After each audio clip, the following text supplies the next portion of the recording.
Hello, this is Let's Talk About Myths, baby, and I am your host, Liv, she who is maybe attempting video for, I guess, not the first time, the second.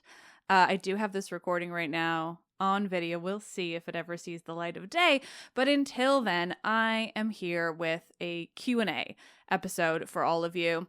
First, just like a little quick update, because there has been so much going on.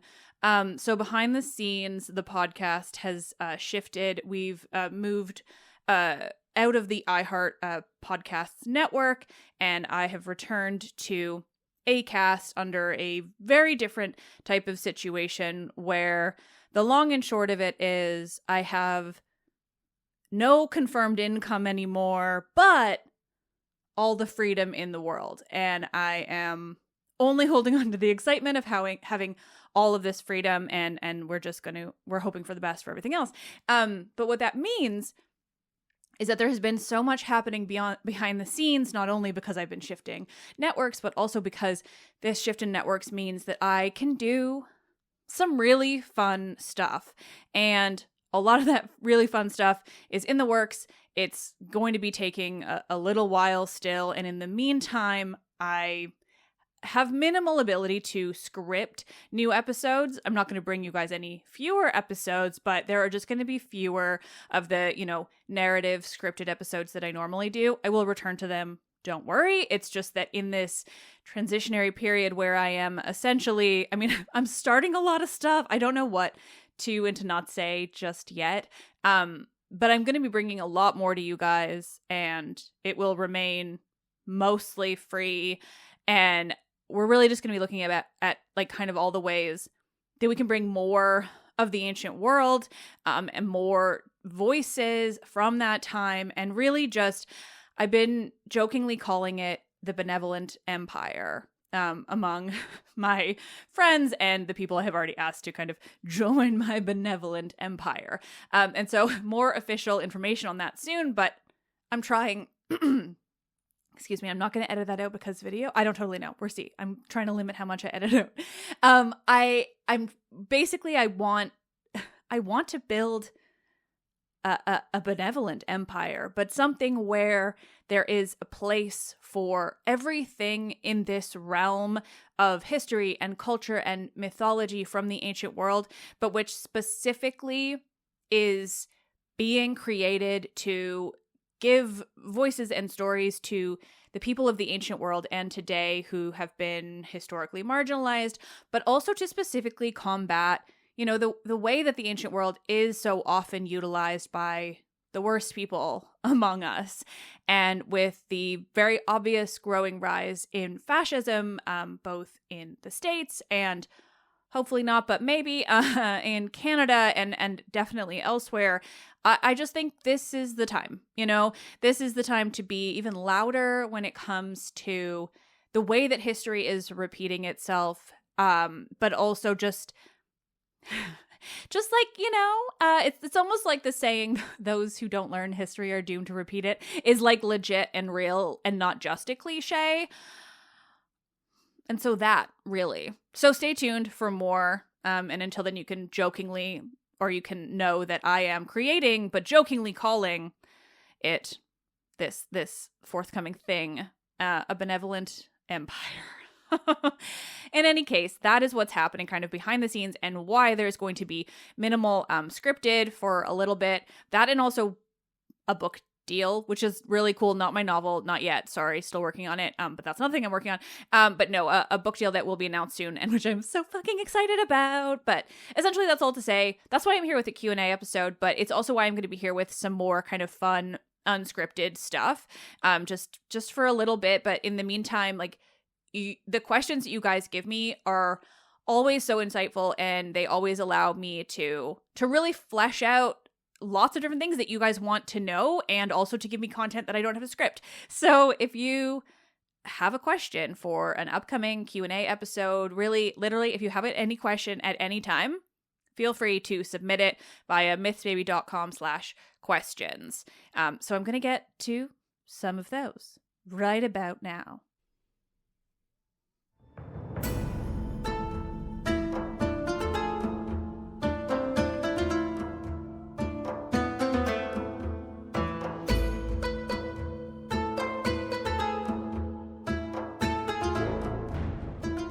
Angry women speaking truth to power.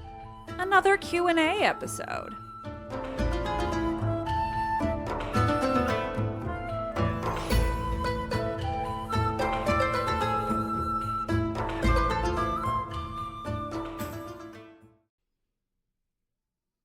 All right, I got this title from a couple questions that I have seen in my ongoing list, and I'm pretty excited. And also, like, give me any reason to talk about angry women. Just give me a bit of inspiration via a question, and I will pop the fuck off. Because at this point, sometimes it's hard for me to figure out something to talk about just because I have been doing this for so long, and that's why I love your questions. Like how Sky left this one. I don't think that I got to it in my last Q&A episode, but honestly, it's not impossible because there's been so much going on. But this one is from Sky. They asked, do you think it's possible that the Zeus coup was written out of fear of the women would do the same thing to the men in charge? Because it kind of stands out next to the other myths, and I can't explain why. This would also support my theory that the women of the time would describe Hera very differently than the myths. Great question, Sky, and I have the same theory. So there's a lot going on with the story of the attempted coup against Zeus, and I've covered it before. It was a long time ago now, so I'm not totally sure, just kind of what depth I had of context, because that's really obviously changed over the 8 years that I've been doing this. But so it's so interesting. Okay, so the coup generally only survives in the Iliad, and not really as like any kind of in-depth story in the Iliad. In the earliest form, this idea that Hera staged a coup in an attempt to take down Zeus for being too tyrannical, it comes from entirely this background around Thetis's character in the Iliad. She is Achilles' mom, she is a goddess, and there is so much going on with Thetis. So I talked about her in a recent episode, and my ADHD means that I'm just now realizing that episode I intended to like follow in and talk about other goddesses too. So I will get back to that. There's been so much going on. And that's not even including the fact that the world is descending into overt fascism. I think that there was lots going on just even on my side.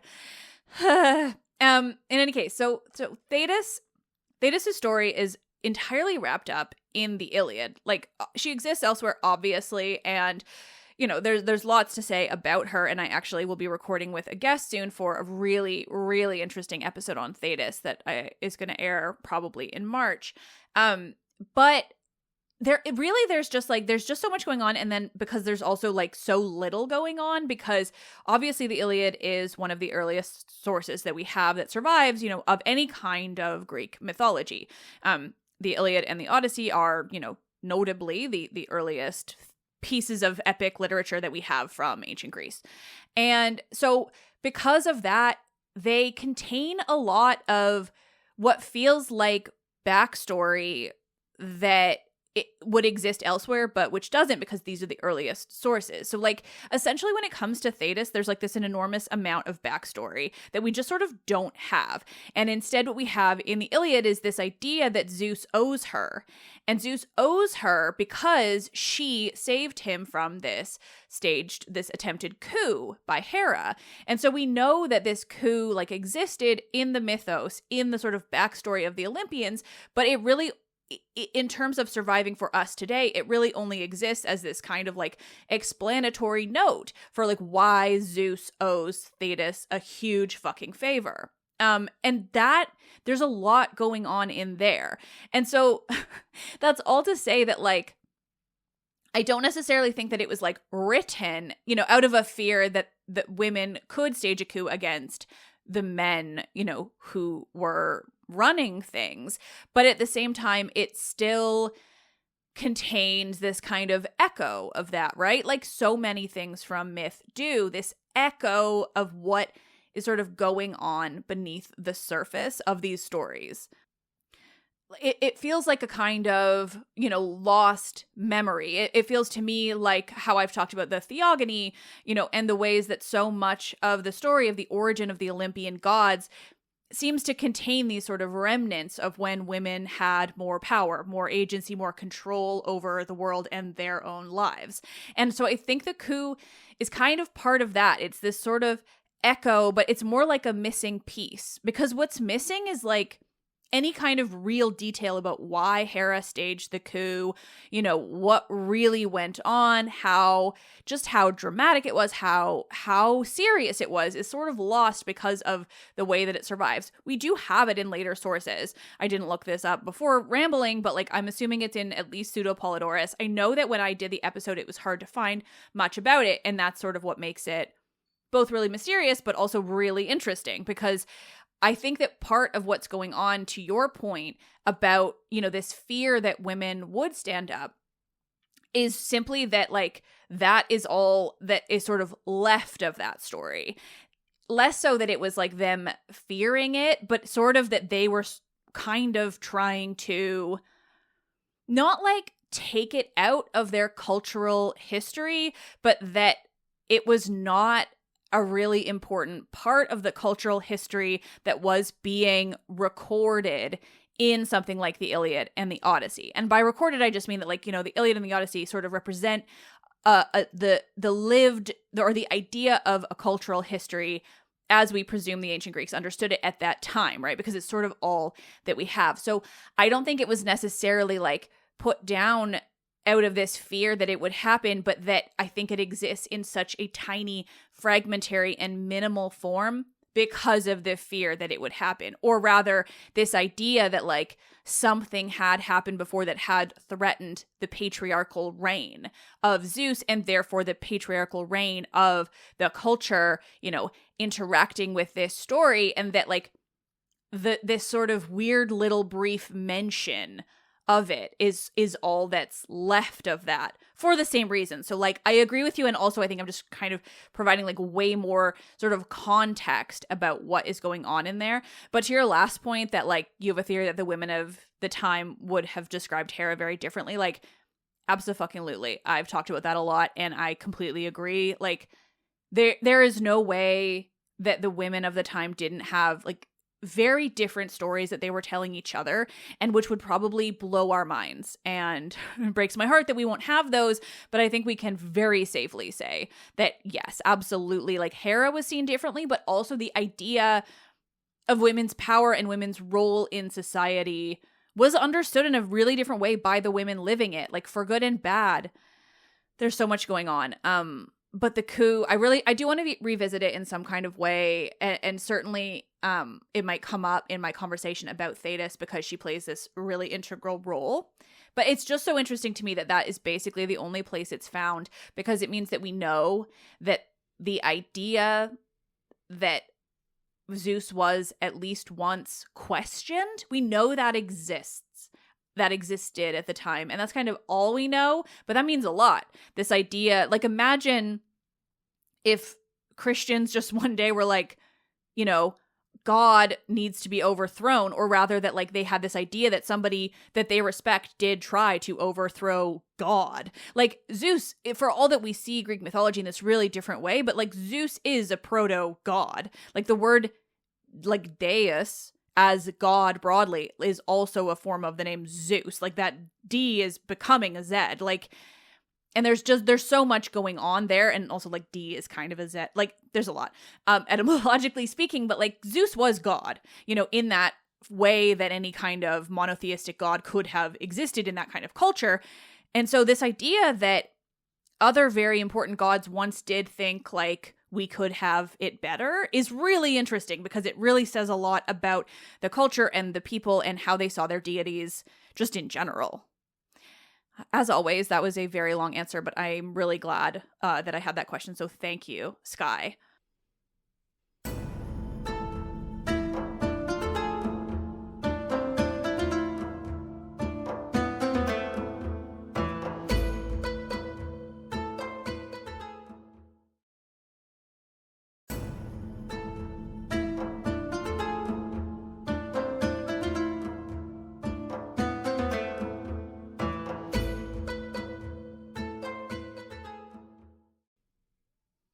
All right, we got a real quick question here that I think a lot of people probably want to know the answer to. So thank you, Lynn, for asking it. Lynn asked, I have a question about ads. Do you get less money if I skip the ads on Spotify? I know YouTube works like that, but there you have a skip button, which Spotify doesn't have. Also, thank you for your fantastic show and the obsession I've gained from it. Lots of other beautiful things. Oh, a big thank you to Michaela. I love the Hermes Historia episodes. Thank you. Thank you. Michaela is doing fucking awesome with those, and I'm so excited, and I love them too. Okay. Ads. So number one, actually, and I should have mentioned this when I was talking about moving from iHeart to Acast, but the ads are going to be better. Okay, they're going to be better. They're going to be less. They're going to be candidly, I really, really was upset with the volume of ads and the type of ads that ended up in my show while I was with iHeart. They were not good. And then so anyway, they also, I was able to leave because not only are the ads bad, but they basically offered me like half of what I was making before. I don't know. I didn't say it. It's fine. Anyway, I'm excited to be back with Acast. And I think that the ads are going to be a lot more, I won't say enjoyable. They're going to be a lot less terrible. And with any luck, I'm going to be reading a lot more of them because back in the day when I was reading a lot of the ads myself, that was through Acast. It was really nice. I liked it. I'm hoping to get back to that, but it's still early days. It's only been like a week, so we'll get there. But in the meantime, I still make money if you skip ads. Skip them. Skip them. Skip them. I get it. They suck. Skip them. So honestly, yeah, I have no issue with anyone skipping ads. I really love that you guys want to make sure that I make the money. I really appreciate that. Skip your podcast ads. It's totally fine. And on top of that too, like if you are somebody who is looking for an ad-free option, we're really working on that. We do have ad-free options available. We're just working on making sure that all of the episodes are slowly uploaded. It's all completely manual if I want to have this ad-free feed. So we do have the Patreon, which is now called the Oracle Edition. It's really fun. We've got a whole little community going on over there, a really fun Discord server, and also an ad-free option. So when you join on Patreon, the minimum is $5, and with that $5 a month, you get access to the new episodes ad-free. So all episodes from the point when I did that, when I created this, which was just right at the beginning of January, I think, all of those ads are now available to patrons ad-free. You can listen via Spotify or most other apps. You can kind of do something with an RSS feed. I won't pretend I know the technicality, but I do know it's at least available on Spotify that way. And with the Oracle Edition on Patreon, you also get access to lots of other stuff. There are tiers too, where you will get access to like all the past episodes in the back catalog. We're working on uploading them slowly. But if you're not interested in like a ton of other stuff and you just want like a really simple ad-free subscription and you use Apple Podcasts, you can also subscribe via Apple Podcasts. I have intentionally made the Apple Podcast subscription less appealing than the Spotify one because Apple takes 30% and Spotify takes like 8%. Not Spotify, Patreon. Patreon takes like 8%, maybe less actually, because I'm on like their original plan, and Apple takes 30%. So for these prices are all in USD because despite the US being the worst place in the world, everything is still in their money, which is cool and fun for other people. But that's all to say, $5.99 a month USD for Apple subscription gets you ad-free new episodes, but also we've been uploading the past ones slowly, but it's a little faster to upload them through Apple. So those will be on there. That's cheap and to the point, rather not cheap. It's cheap-ish. Anyway, Patreon is only $5 US a month, and you get access to all new episodes and a ton of other stuff. The Patreon is more appealing, like I said, because I make more money, but also it just allows me to do a bunch of stuff and have a kind of community. So if you're looking for like a big, like just really being part of the show and, you know, like chatting with other listeners on this Discord, Michaela and I are in there too, and all of that, that's all via Patreon. If you're just an Apple user who just wants ad-free subscription, go on over to Apple. We've got options. But also, if you just want to listen for free, feel free to skip the ads.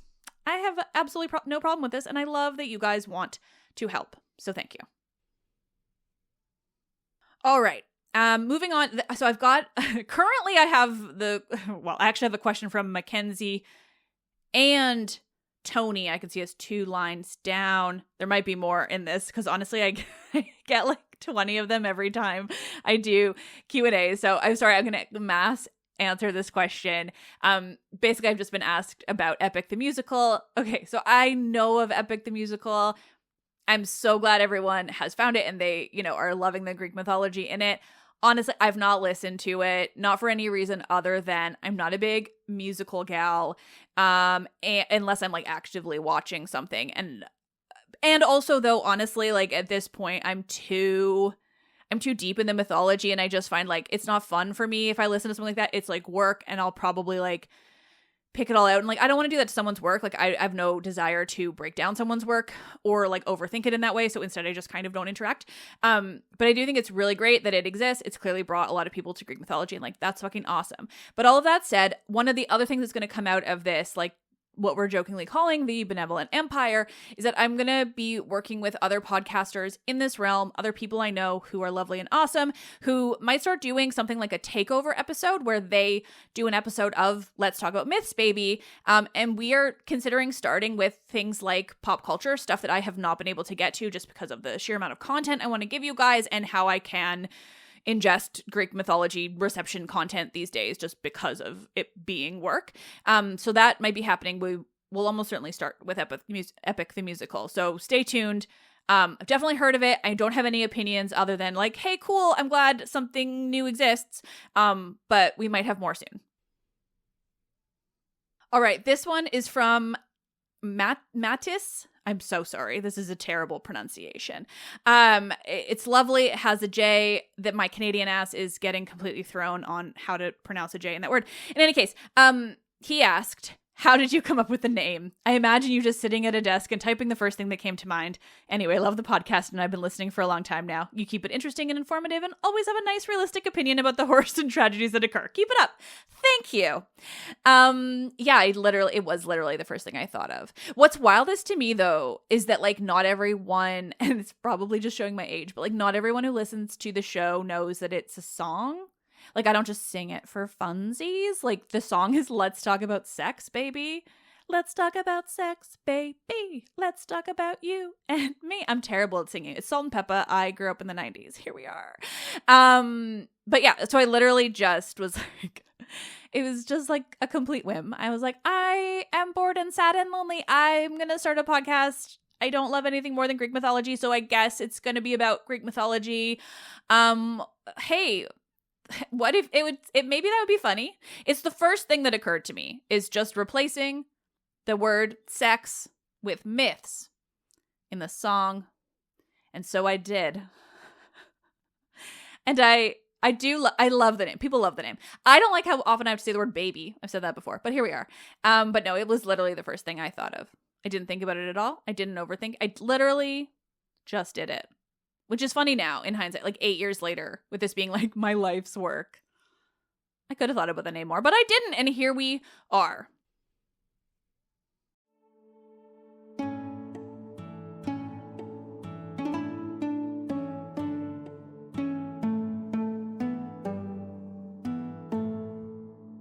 Okay, this next question is from Serena, who said, random question brought about by discussions I've seen online on Taylor Swift's coin necklace from Stephen Batelli. Although Instagram is going the way of Twitter, I have spotted jewelry in your photos and wondered which are favorites or if you'd like to share anything about them that you haven't gotten to in the past. Is there a Greek-owned online shop you like? Jewelry often has such interesting myths and stories attached to it. That's a great question. I want to have a great answer. I definitely would love to be like aware of Greek online jewelry stores because I love jewelry. When I'm in Greece, it's hard. I'm not a silver gal anymore. I really like gold with my just whole skin tone vibes, whatever. I think it's the tattoos. I think it looks better with gold. And so Greece is very heavy on silver when I'm over there. So I've not found too much there. All that said, I actually did recently find a jewelry company that I'm really excited about. So I like that you had this question. So I was fed this Instagram ad and then did some digging and was like, oh, this sounds really interesting. Cool. So the company is called Nominal. And what really caught my eye is that they have like a warranty against tarnishing, and also their jewelry is like water resistant. Like you can wear it all the time, like in the ocean even, which is really big for me. I've wrecked stuff because I'm incredibly careless and I never take anything off. And then I'm just fucking around in the ocean and then I ruin things. And so I was like, oh, this is a way to prevent that. And they had some really pretty stuff. And then like, that's what I found. And then I was digging on the site and I was like, oh, it's a site. I don't quite know all of the background, but it is a site with a company with very heavy Arabic and Islamic connections, both in the jewelry and the story kind of that you get by looking at their stuff. They have some really beautiful stuff. They have a lot of stuff for Palestine, and every purchase donates to Palestine. And everything I've got, so I've got like a few rings from them. Again, it's called Nominal. This is not an ad. I would take ads from them. I would very happily promote you guys if you're listening. Hi. But no, I truly just bought a ton of stuff recently because the prices are also pretty good, especially as a Canadian. It's really hard to get stuff. Even worse now. Now things are great. But yeah, Nominal. So I got this like really cool, I think it's called Helios, which is why I saw it naturally, but it's like this beautiful necklace with like a sunburst kind of thing, and it spins. It's really lovely. They've got a lot of really beautiful Arabic stuff. They've got a lot of like very explicit Palestinian kind of inspired things, and they just seem like a really good company, both in terms of the quality of the jewelry so far in my experience, and also just like morally. So that's my story. Nominal. Nominal.